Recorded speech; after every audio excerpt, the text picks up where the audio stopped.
ஒரு நபித்தோழர் பள்ளியிலே உட்கார்ந்து இருக்கிறார். ரசூலுல்லாஹி ஸல்லல்லாஹு அலைஹி வஸல்லம் அந்த பள்ளியிலே உட்கார்ந்து இருக்கக்கூடிய அந்த நபித்தோழரை சந்திக்கிறார்கள். சந்தித்து கேட்டார்கள், அபு உமாமா, ஏன் தொழுகை இல்லாத இந்த நேரத்திலே பள்ளிவாசலிலே உட்கார்ந்து இருக்கிறார்கள்? யா ரசூலுல்லாஹ், கவலை.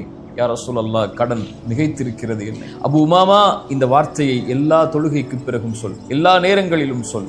அல்லாஹும்ம இன்னி அஊது பிக, யா அல்லாஹ், பாதுகாப்பை தேடுகிறேன், மினல் ஹம்மி வல் ஹஸன், துக்கத்திலிருந்தும் கவலைகளிலிருந்தும், வஅஊது பிக மினல் அஜ்ஸி வல் கஸல், யா அல்லாஹ், சோம்பேறித்தனத்திலிருந்தும் ஏழாமையிலிருந்தும் என்னை பாதுகாத்துக் கொள். வஅஊது பிக மினல் ஜுப்னி வல் புகுல், யா அல்லாஹ், கஞ்சத்தனத்திலிருந்தும், யா அல்லாஹ், கோழைத்தனத்திலிருந்தும், வஅஊது பிக மின் கலபத்தித் தைனி வ கஹ்ரிர் ரிஜால், யா அல்லாஹ், கடனிலிருந்தும் அதன் காரணமாக மக்கள் என்னை மிகைப்பதிலிருந்தும் என்னை பாதுகாத்துக் கொள் என்று அல்லாஹ்விடத்திலே கேள் அபு உமாமா, அல்லாஹ் நீக்குவான். அபு உமா சொன்னார்கள், நான் கேட்டேன், அல்லாஹ் என்னை நீக்கினான். கேட்டீர்களா?